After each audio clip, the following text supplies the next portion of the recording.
And we're back here in Inside the Ropes, and I'm joined by the one and only TNT Champion, Darby Allin. Darby, how you doing?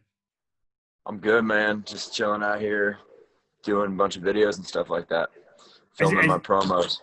how is it? You're TNT Champion, the face of TNT, winning the title, your big win, biggest win in AEW so far for you. What's it been like? It's been crazy, but the one thing I have to do more than ever is hustle, more than I ever have before, just to show people that I belong here at the top, and nobody's going to question anything about my work. So I'm in constant hustle mode right now. Can't stop and smell the roses. Yeah. Well, I was going to ask you because, like, you and Cody's been this long-standing story in AEW, right, from last summer, and it kind of feels like one of your big destiny moments would be when you beat Cody. When did you guys kind of realize that it was something special with you and Cody working together? Because it does feel like this really good long-term story. From day one, I would say he's the guy who got me in this company. So I would say he was the one big time for everything. So, I mean, what was it like, because 2020 has been such a crazy year with COVID and everything that's been going on. Like, I mean, were you able to enjoy the moment at Full Gear of kind of getting that big win, holding the title, and just kind of taking it all in? Absolutely. I was definitely able to take that moment in as much as I could. But the moment I had the belt, I knew the next day I had to be hustling to make this thing mean as more than it's ever meant before. And I know that's like a big thing to do, but that's my goal, is to elevate the title even more. And we saw that when Cody was champion, he did the open challenge. Like, do you plan on doing something similar, or have you got a different way that you want to do you want to make your reign feel different from Cody's? Have you thought about it? I want more people in the company to step up, like, and have long-term feuds with me and not just open challenges. Personally, I want to have long-term feuds with people that have earned it just like I've earned it. I don't want people to walk out there just randomly and get shots. I put a lot of work into this, and I want people to do the same. I mean, Ricky Starks is one who you guys had a killer match in Dynamite recently, and it kind of feels like you and him are going to be locking up again. It feels like he could be another guy for you that's a long-term program that, the two of you, it could work so well for both of you. Yeah, no, absolutely. Ricky and me are a lot alike. He's hungry. He's got, on the independent scene, he got the shit end of the stick, just like I kind of did. And we were never main eventers. We were never doing that. And now we are on national television, and that's all that matters. And I would love to step in the ring with him again and have him step up for the TNT Championship this time. And, you mentioned when I brought up Cody that he brought you into the company. How did that come about, that Cody kind of came to you? And because, I mean, it's weird to think of AEW without Darby Allin now, because you're such like an integral character to the show. Yeah, no, I heard that he was interested in hiring me. And the moment I heard that, I just blew his phone up, and I was like, dude, I need this. I need this. Like, there's nowhere else I want to go. I want to have my creative freedom there. This is it, man. Get me involved. So I just called him off the hook. And I mean, especially when AEW was starting, you probably could have gone anywhere. You could have gone to WWE. You could go to AEW. You've obviously made the right choice going to AEW, and it's been a big success. What made you think AEW was the right place for you? When I heard the word creative freedom, if I'm going to make it in this world, I'm going to do it as Darby Allin, no one else. I'm not going to have anybody change who I am, period. So AEW was my calling card. And one of the cool things about you and the gimmick and the character and the way that you are on TV is, like, we see a lot of vignettes with you and different stuff. And whether it was the stuff with Sammy with the masks, or it's the car with the face and TNT, it's very character driven. And I feel like in wrestling, that's one of the most intriguing parts. Is that important to you, that, like, there is other stuff apart from just the in-ring stuff? Oh, yeah. Those promos are just as important to me as the in-ring stuff. Without that, I'm not going to sit on my ass and expect people to just know who I am. I got to show them it. So I'm constantly, like, filming and going to promos and doing all this stuff. Like, just what you'll see tomorrow night is probably one of the more crazier promos that I've filmed. I don't know if you can see it right here. I melted my shirt. I melted my whole pair of pants, and my legs all burnt, but I'm chilling, man. You're chilling. We have different definitions of chilling, but I'll take yours. Um, one of the comparisons that gets brought up a lot with you is Jeff Hardy. Like, have you always had Jeff Hardy comparisons? Is it a flattering comparison for you? How do you feel about it? I feel fine about it. I never searched to get compared to Jeff Hardy. Like I never cared. I don't know. To me, there's always one Darby Allin and one Jeff Hardy. So Obviously we've got Matt Hardy in AEW. Do you think if Jeff Hardy ever came to AEW, is that like a match you would want to have, given all the comparisons that people seem to make about you guys? yeah, no, absolutely. I would love to step in the ring with someone who is creative and driven artistically as he is. I feel like he would always be able to, even with Matt, like I want to step in the ring with him and just create some art that. And one of the other things I was going to ask you about is you're also known for some of your crazier stunts, and the big one that people talk about is Brian Cage at All Out with the body bag getting thrown. I mean, when you're doing that, how do you prepare for that? Is that a calculated risk? Are you concerned? What's your mindset going into something like that? That's the secret to those, or you don't think about it. You just go with it. Whatever happens. You can't, the moment you start panicking is the moment you start getting hurt. So you just go with the wind, man. So. Do you have limits for yourself physically, or are you kind of one, or do you look at things and go, I think I can do that? Like, are you looking for ways to be outside the box than compared to what other people do in the ring? Oh, absolutely.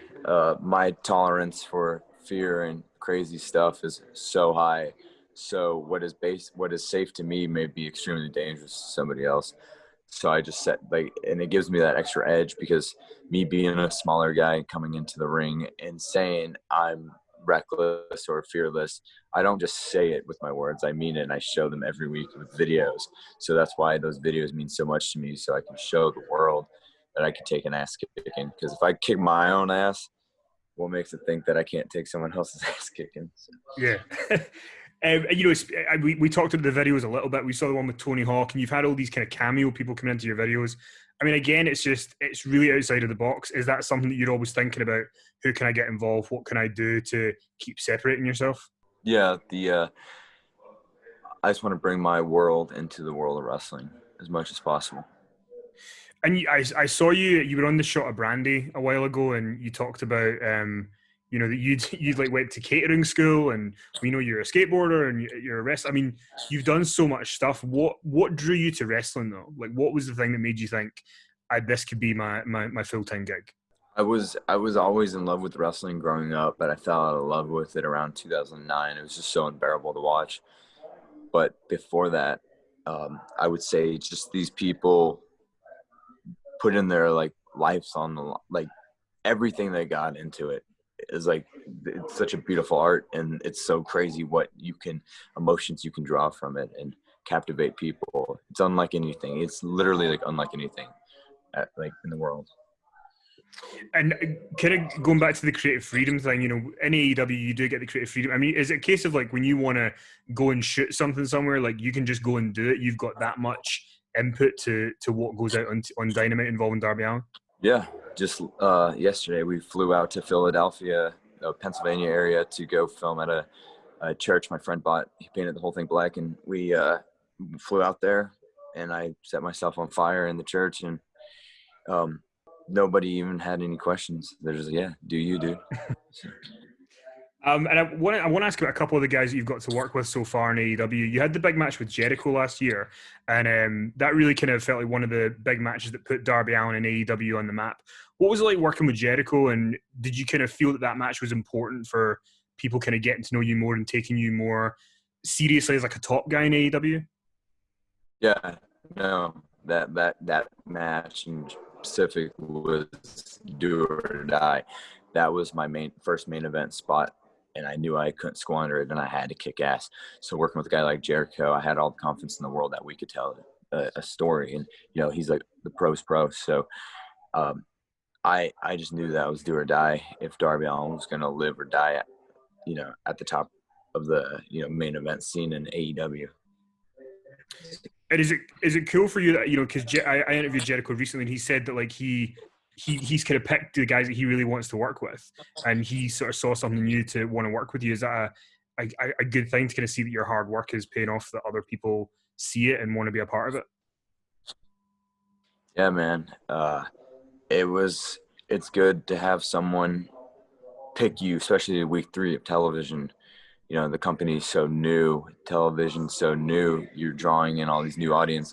So to have that trust and respect for me to do that means the world. And, you know, I'm not going to let anybody down. And more recently, you've got to work with I know you worked with Moxley before, but you got to work with him in AEW, have the title match. You guys are teaming together. You know, what was it like working with him in AEW and getting to kind of show more of what you can do? Yeah, Moxley is like my go-to guy. I think it's funny because both me and Moxley are we're like most loners in the company. Like, you know what I mean? Mm-hmm. So it's cool that, you know, he kind of tells me things like, yo, man, just be careful out there. He's kind of like that role, looking out for me, like longevity-wise. So picking his brain about everything is pretty nice. Do you think about longevity? Is that something? I know you said that, you know, the moment you think about panic, then you're going to hurt yourself. But do you think about longevity? Is that important? Is that something that goes into you planning kind of how you are in matches? No, not really. I don't know, man. I'm just going with the flow. Whatever life is, man. Whatever this is. And we've talked about 2020 being pretty crazy. I mean, how have you dealt with it all? Kind of, you know, you guys are, you know, you're doing all this stuff safely at Daly's place. You guys are still going. It's been a weird year. How are you kind of coping with it all? Dude, there's nothing you can do to prepare for this. Mentally wise, though, when we were performing without a crowd, that was totally fine for me, only because I was used to wrestling at like crap indies where there's 4 people in the audience. So I had the edge. And last question I want to ask you is, what are you? I mean, I know you say you're living in the moment. Have you got any future goals in AEW? Do you want to be AEW World Champion? Do you want to be known as the TNT Champion that everyone remembers? Like, what's the future goals for Darby Allin in AEW? I want to make the TNT Championship one of the most important things in professional wrestling, period.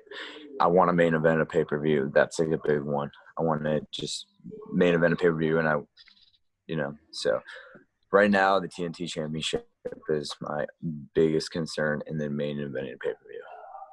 So. Listen, Darby, I want to thank you so much for your time. I really appreciate it. Please don't set yourself on fire again before Dynamite, so that you can get you there. Hopefully we can do one of these in person soon when people are able to travel again. Yeah, man. Take care. Thanks for having me. Thanks. Take care.